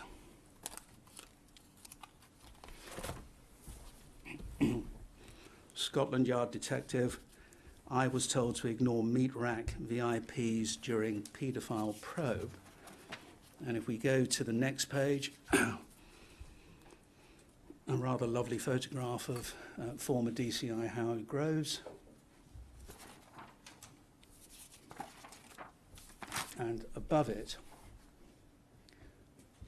we can see the text: Scotland Yard detective claims he was told to ignore VIPs during a paedophile probe, now being investigated by the police watchdog, and gives a little more detail about what he had to say. And then if we go to the next page, please, page 4, third paragraph down, the operation was led by Met Commander Trevor Lloyd Hughes, who died in 1986 amid claims of soliciting male prostitutes. Mr. Groves said the command not to investigate establishment figures was relayed by a senior officer, and I believe must have come from Lloyd Hughes. Well, we'll look at that a little more closely when Mr. Groves comes to give evidence. Thank you, that can be taken down. What he does say is he doesn't recall that any persons of public prominence were encountered, and he adds he didn't raise the allegation at the relevant time because he was a junior police officer. Retired Detective Inspector Andy Surplice: he recalls the arrest of a photographer in connection with Operation Circus in the early 1980s. He is another of the 4 officers from whom you're going to hear, or former officers. The photographer was said to have the names of powerful people in his address book. Mr. Surplice was placed with a number of other officers in the photographer's flat, which happened to be in Ealing in West London. He was struck by the fact that nobody attended the flat, and so he suspected there'd been a tip-off. The operation was then cancelled suddenly, so he suspects that people named in the address book were being protected. Another officer by the name of Glenn, retired Inspector Robert Glenn, he describes his chief superintendent, man by the name of Neil Diver, blocking an investigation into the abuse of children by Cyril Smith in the late 70s. Mr. Glenn recalls briefing Mr. Diver, who became extremely concerned to the point of being angry, saying that it was too political and the operation should cease immediately. Mr. Glenn spoke to his commander, who declined to get involved, and the operation was shut down. He was later told by another officer that Mr. Diver had been detained after trying to book a room at a hotel using a false name, and that he had been in the company of a male youth. Paul Fulston, a retired policeman of Thames Valley Police, he describes in 1976 being warned off interviewing an inmate at Feltham Young Offenders Institute. It was probably at Borstal at that time, but it was in Feltham, by special branch officers who said it would endanger national security. The young offender then also made allegations against Cyril Smith. Mr. Fulston reported his story to Simon Danchuk in 2014, and he took part in Channel 4's Dispatches programme called The Pedophile MP, How Cyril Smith Got Away With It, which went out in September 2013. Detective Superintendent Stephen Kirby of Wiltshire Police will be called to give evidence specifically in relation to Wiltshire Police's investigation into allegations concerning a police operation in the late 1970s targeting the so-called meat rack in Piccadilly Circus. And the operation led to a surveillance operation on a flat in Cricklewood, which Rodham Twiss, the son of a former Black Rod, was utilising while acting as a kind of pimp, or organiser of male prostitutes, allegedly for Westminster figures. You'll hear from Malcolm Sinclair, a retired police officer who gave information to Wiltshire Police about police surveillance at the Cricklewood flat of establishment figures he names as Cyril Smith, Jeremy Thorpe, Leon Britton and Edward Heath, and the investigation being blocked by a senior officer. But by contrast, Paul Holmes, also retired, was a subordinate officer on the original investigation. He participated in the same surveillance operation, yet he was unable to name or identify any possible offender, let alone the high-profile people Mr. Sinclair names. You'll also be hearing from him. Third, we'll hear some specific evidence about the allegations concerning Elm Guesthouse and the investigation by the Met into those allegations in its operations Fairbank and Fernbridge. Those allegations include possible misconduct on the part of the Metropolitan Police in the way in which investigations into alleged goings-on at Elm Guesthouse were conducted, and also allegations that the results of those investigations were covered up.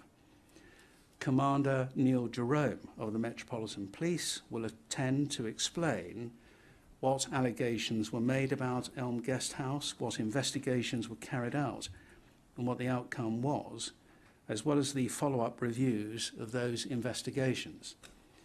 The allegations include the suggestion that evidence relating to Leon Britton's presence at or involvement with Elm Guesthouse was suppressed. Fourth and finally, under this head, one of the IOPC investigations has focused on the well-publicised account that the journalist Don Hale has given of his office being raided by special branch officers who served, or at least purported to serve, a D notice on him and seized documents containing names of MPs said to be sympathetic to Pi. These are documents that had apparently been given to Mr. Hale by Barbara Castle, as I said before. We'll call evidence from Mr. Hale and from the Secretary of the D-Notice Committee, Brigadier Geoffrey Dodds, in order to enhance the understanding of the inquiry and the public as to how D-notices worked and how their modern-day equivalent, DSMA notices, work. And at the end of this week, both Mr. Mahaffey and Commander Roper will return to review the overarching themes that emerge from the reports taken as a whole. In particular, we may ask whether or not hearing any of the officers' evidence has given rise to further questions, the extent to which there is evidence of past deference towards people of public prominence who had allegations made against them, and whether the culture has now changed, and the extent to which there is evidence of police officers failing to take allegations of child sexual abuse sufficiently seriously. And that brings me to topic 2, the second topic, prosecutorial decisions. And this is the second topic you identified in your determination on scope. And we will hear evidence about this in the second and third weeks of this hearing. As you'll recall, the prosecutorial decisions made in the case of Cyril Smith were analysed in the course of the Rochdale investigation. In these hearings, we intend to conduct a similar analysis in 2 further cases. The first relates to Victor Montague, who was a landowner and a Conservative MP, formerly Viscount Hinchingbrook and the Earl of Sandwich before he renounced his titles. The inquiry has obtained records from both the National Archive and the CPS, which show that in the early 1970s, Montague was reported to the police for and admitted indecently assaulting a young boy.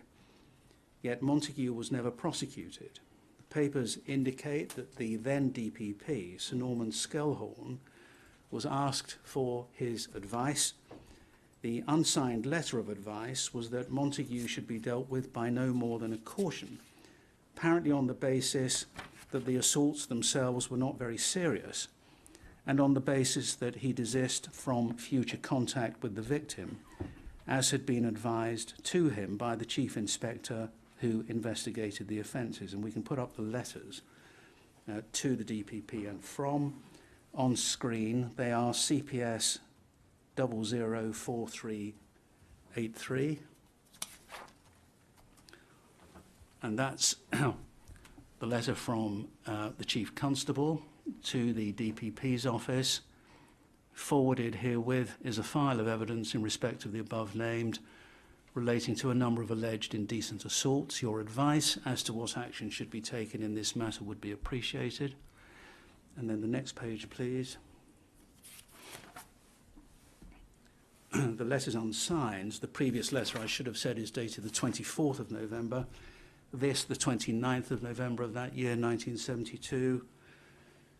I've considered the report sent with your letter, dated the 24th of November 1972, and in my opinion, this case can properly be dealt with by way of a caution. The assaults which are admitted are not of themselves very serious, and if Mr. Montague is prepared to take the excellent advice given to him by Detective Chief Inspector Newman and avoid any contact with the boy in the future, I don't think that proceedings are called for. In fact, thank you. In fact, Victor Montague's son, Robert, has stated that he himself was abused by his father, and moreover that he is aware of at least 10 other boys who were also abused. We're going to hear evidence from Robert Montague, including his reflections on the approach taken to his father by the authorities. We'll also hear evidence from Gregor McGill on behalf of the CPS about the legal and prosecutorial policy at the time of this case, and explore whether the decision-making was defensible in that context or demonstrates an undue deference towards a man of public prominence. The second case relates to Peter Hayman, a career diplomat, and as I said at one time, the British High Commissioner to Canada. He was also a member of the Pedophile Information Exchange. There's been long-standing public concern as to whether the decision not to prosecute him in 1978, either for his involvement with Pi or for sending obscene material through the post, might have been politically motivated. Those concerns were first expressed in the House of Commons by Geoffrey Dickens MP, but they've continued to be aired ever since. In particular, one of the investigating police officers in the case, Brian Collins, who I mentioned earlier, now retired, recently made a series of allegations to the IOPC to the effect that the prosecution was dropped inappropriately, that Hayman's name was intentionally kept out of the trial of the other Pi members which went ahead, and that Hayman unsuccessfully attempted to bribe Collins and his fellow police officer, a man by the name of Atkins. Those allegations formed the basis of IOPC investigations to which I've already referred. We've obtained the police file and the prosecution documents in the case. We'll be hearing from Mr. Collins himself, as well as Jeremy Naunton, the lawyer in the DPP's office who wrote the advice note, in effect recommending that Hayman shouldn't be prosecuted. And we will explore in detail what happened. We've also obtained evidence from MI5 about the Hayman case. Following media reports in 1980, MI5, or the Security Service, interviewed Hayman in order to assess whether there had been any risk to national security as a result of his sexual activities, and we will consider this with the MI5 witness. Third topic, political parties. In particular, the way in which political parties and the leadership of those parties reacted to allegations of child sexual abuse made about individuals within their own parties. Evidence about this next week. You'll hear a variety of evidence about the general culture within political parties, going to the question of whether there's been a tendency to protect the party or the political establishment more broadly, rather than take allegations of child sexual abuse sufficiently seriously or pass them on to the police. We will also consider 3 case studies or examples of situations where there are major questions about whether political parties took child sexual abuse allegations seriously enough or responded to them appropriately. 2 are historic, dating from the 1970s and 80s. 1 is very recent, having taken place over the last couple of years. The first of these case studies relates to the way in which the leadership of the Liberal Party, later the Liberal Democratic Party or Democrat Party, responded to allegations made against Cyril Smith. We'll hear evidence from Baroness Brinton, the current party president on behalf of the Liberal Democrats as an organisation. We will explore with her what internal party investigations have uncovered concerning what was known about Smith, and look at the structures, processes and policies that were in place in the 70s, 80s and 90s, including crucially how prospective parliamentary candidates were selected. This last point is of interest because there are key questions about how much the Liberal Party hierarchy knew about the Lancashire police investigation into allegations of child sexual abuse made about Smith in 1969 to 1970, very shortly before he was made the prospective parliamentary candidate for Rochdale in the 1970 general election. The inquiry has already heard evidence about that police investigation in the course of our Rochdale investigation. And as you heard in the Rochdale hearings, Lancashire Police concluded in 1970, quote, over a considerable period of time, while sheltering beneath a veneer of respectability, Cyril Smith has used his unique position to indulge in a sordid series of indecent episodes with young boys towards whom he had a special responsibility. Prima facie, he appears guilty of numerous offences of indecent assault, unquote. And despite this, the DPP's office did not advise prosecution and no further action was taken. As you and the panel commented in the Rochdale investigation report published in April last year at paragraph 47, quote, we are troubled by the cursory nature of the analysis and the speed with which the case was dispatched and Smith told of the outcome, particularly where he had pushed for a quick decision as he was seeking nomination to stand for Parliament at the time. This had serious consequences for the case in later years, unquote. We will now consider some of those serious consequences from the perspective of the National Liberal Party. We will then hear evidence from Lord Steele, who was a colleague of Cyril Smith for many years and indeed was Chief Whip, and then leader of the Liberal Party at the relevant time. We'll explore with him what he knew about how Smith was selected to stand for the Liberals in 1970 and what he did when allegations about Smith were published in the media in 1979. We'll also hear from Des Wilson, who was a prominent figure in the Liberal Party during the time Smith was an MP and who has made trenchant public criticisms of how the party dealt with the allegations about Smith.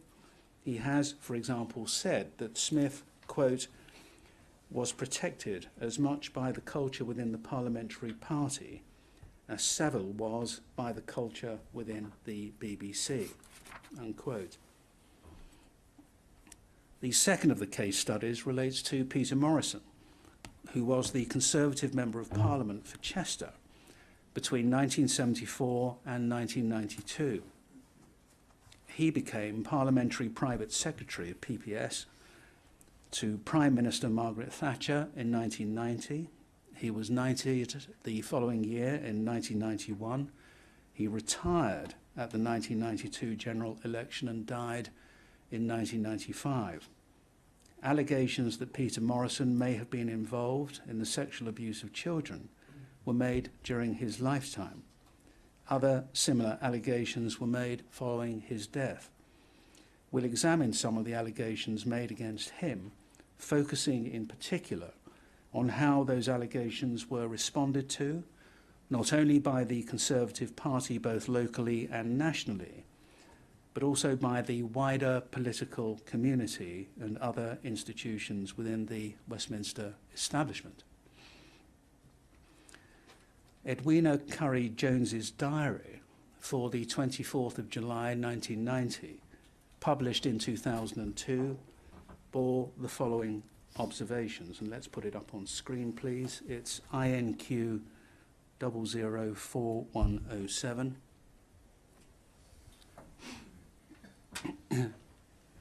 That's the second paragraph.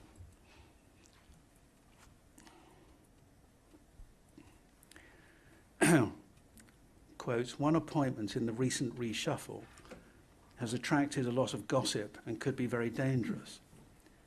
Peter Morrison has become the PM's PPS. Now, he's what they call a noted pederast, with a liking for young boys. He admitted as much to Norman Tebbit when he became deputy chairman of the party, but added, however, I'm very discreet, and he must be. She either knows and is taking a chance or doesn't. Either way, it's a really dumb move. Teresa Gorman told me this evening in a taxi coming back from a drinks party at the BBC that she inherited Morrison's woman agent, who claimed to have been offered money to keep quiet about his activities. It scares me, as all the press know, and as we get closer to the election, someone is going to make trouble, very close to her indeed, unquote. Thank you. At least on its face, this diary entry suggests that allegations that Peter Morrison was involved in sexually abusing young boys, a term that, as Edwina Curry-Jones explained in a statement she gave to police 25 years later, she used to describe teenagers aged 16 and above, were only regarded as being a serious matter, if at all, in electoral terms. Indeed, as Mrs. Curry-Jones made clear in a witness statement to the inquiry only last year, what scared her was the fact that Peter Morrison had only recently been appointed to be Margaret Thatcher's PPS, Parliamentary Private Secretary, and, if the information was right or might have been true, he was consorting with males below the age of consent, which might cause reputational damage for the Prime Minister herself. Mrs. Curry-Jones's Twitter feed shows that in February 2013 she responded to a tweet, and let's put that up on screen please, OHY 006953. No? Oh, right, at the bottom.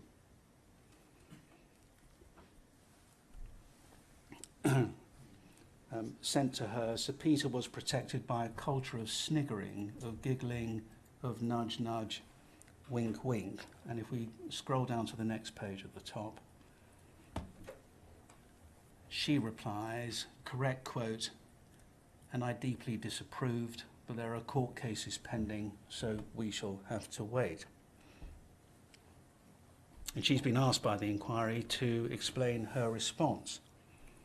But in a witness statement, which she's provided the inquiry early this year, she says that at this remove of time, she can't explain it, far less provide information as to whether and how Peter Morrison was protected, adding that she would always disapprove of a culture that protected any wrongdoing. I've already mentioned the statement the inquiry has obtained from Lord Tebbit, and once it's been adduced in evidence, it will be available on the inquiry website. In short, he says that in the mid-1980s he was visited by a police officer from Cheshire who told him that, quote, Peter Morrison had an interest in young men and may have overstepped the mark, unquote, which Lord Tebbit says he took to be a reference to, quote, sexualised activity with young men of about sixth form age, unquote, the age of consent for sexual activity between men then being 21. Lord Tebbit further states that the police officer didn't provide any evidence of these allegations, nor did he state that Morrison had been arrested. Lord Tebbit says that he spoke to Morrison about what the police officer had said, but that Morrison, quote, denied that anything had happened, unquote. Frances Mowat was the Conservative Party agent in Chester between 1975 and 1988. She then moved to Essex and held a number of posts for the Conservative Party there. Theresa Gorman was an Essex MP, and although Frances Mowat was never her agent, it seems very likely that she was the individual referred to in the rumour that Theresa Gorman shared with Edwina Curry-Jones. Theresa Gorman died in 2015, but we will be calling Frances Mowat to give evidence. It's right to say that she has denied the substance of the rumour in trenchant terms.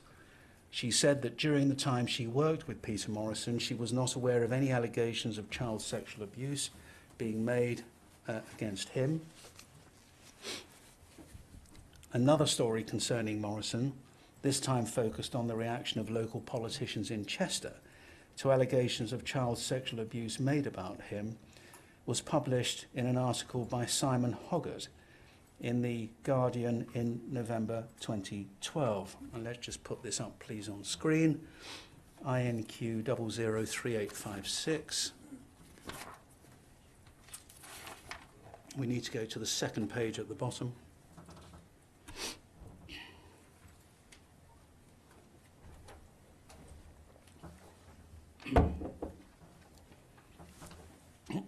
More on the late Peter Morrison, the paedophile who was also Margaret Thatcher's parliamentary private secretary. Graham Nichols, who ran the Chester Trades Council, when Morrison was the local MP, wrote describing how he'd often met Morrison, who was, by the 1980s, pretty well constantly drunk. And he quotes from him, after the 1987 general election around 1990, I attended a meeting of Chester Labour Party where we were informed by the agent, Christine Russell, that Peter Morrison would not be standing in 1992. He'd been caught in the toilets at Crewe Station with a 15-year-old boy. A deal was struck between Labour, the local Tories, the local press and the police that if he stood down at the next election, the matter would go no further. Chester finished up with Giles Brandreth and Morrison walked away scot-free. I thought you might be interested. And if we just scroll down to the top of the next page, this was only a year and a half after his failed boozy campaign to save Mrs. Thatcher. Incredible that she presumably had no idea and that such deals could be struck then. Well, the story in the article is indeed an extraordinary one. It's that local politicians, police and journalists in Chester effectively conspired to suppress an allegation of child sexual abuse about Peter Morrison. If true, or perhaps even partly true, it would be strongly suggestive of a culture of tolerance of child sexual abuse and of deference to a person of public prominence. We intend to call a number of witnesses to address the issue, including Graham Nichols, referred to in the article, the former secretary of the Chester Trades Union Council, and Christine Russell, also mentioned, who was the Labour Party agent for the City of Chester constituency, then becoming chair of the City of Chester constituency Labour Party, and went on later to become the MP for Chester. The Wanless-Whittam supplementary review report, which I mentioned before, was published in July 2015. It commented on a batch of documents that had come to light in the Cabinet Office and which they had been shown after they had completed their initial review on behalf of the Home Office.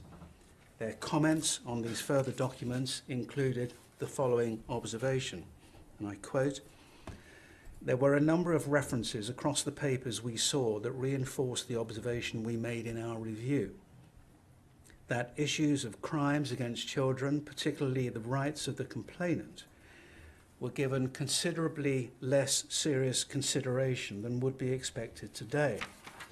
To give one striking example, in response to claims from two sources that a named Member of Parliament, quote, has a penchant for small boys, unquote, matters conclude with acceptance of his word that he doesn't, and the observation that, quote, at the present stage, the risks of political embarrassment to the government is far greater than the security danger, unquote.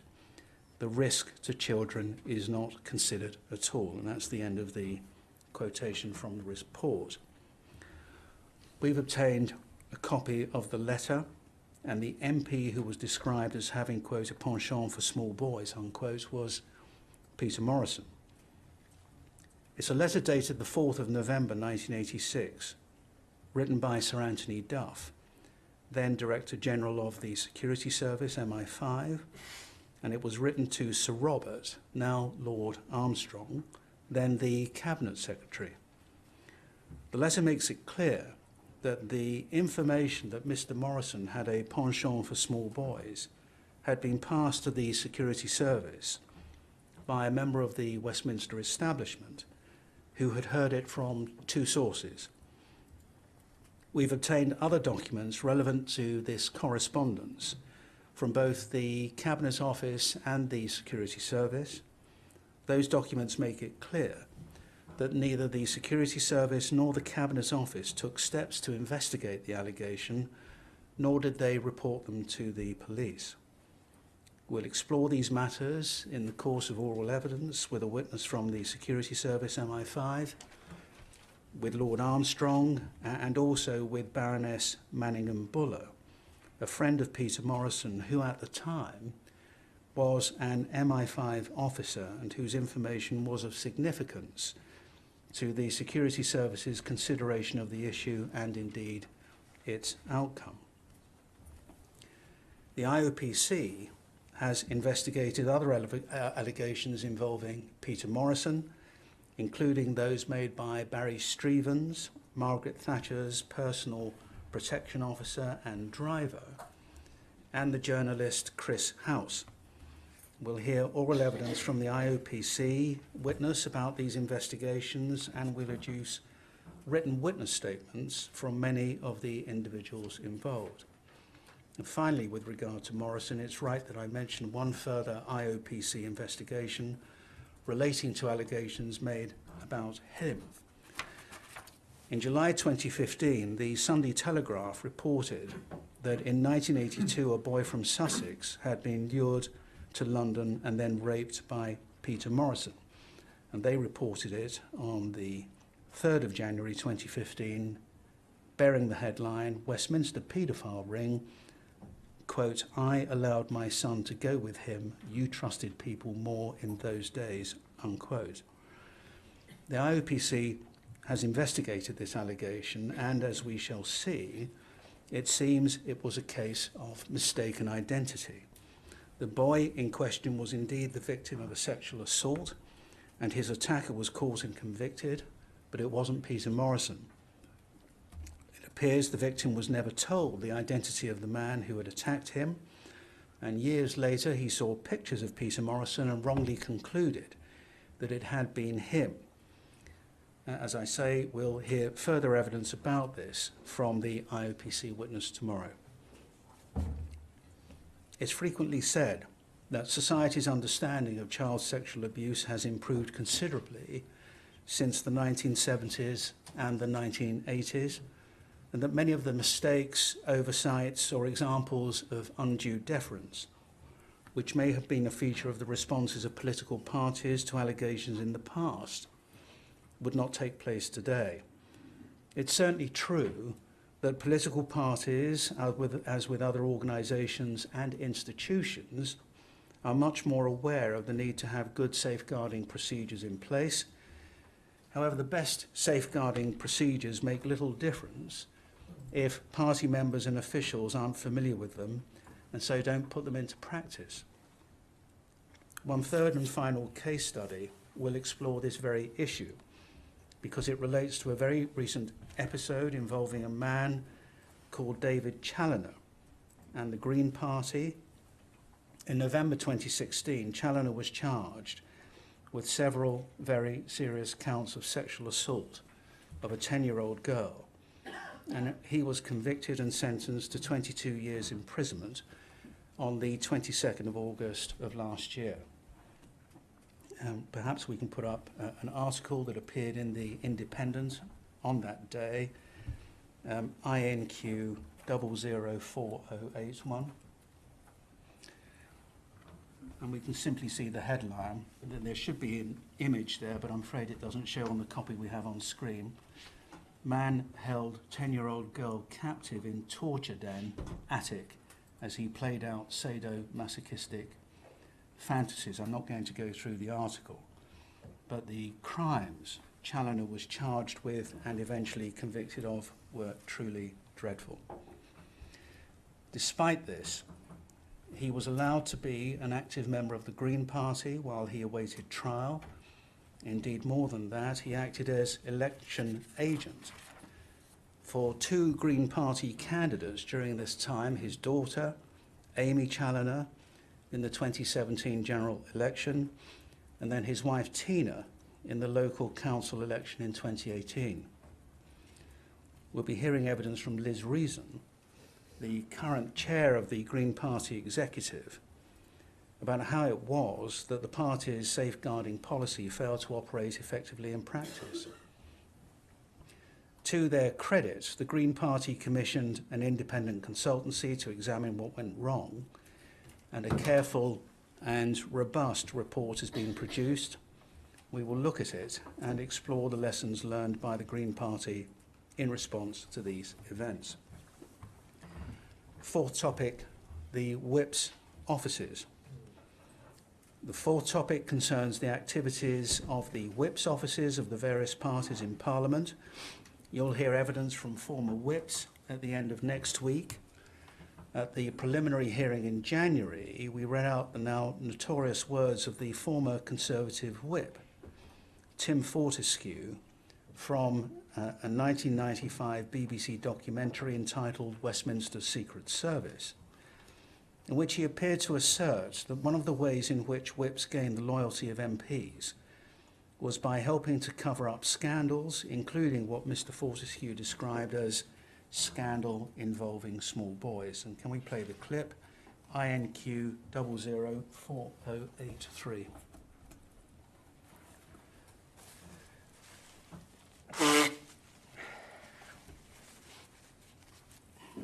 Anyone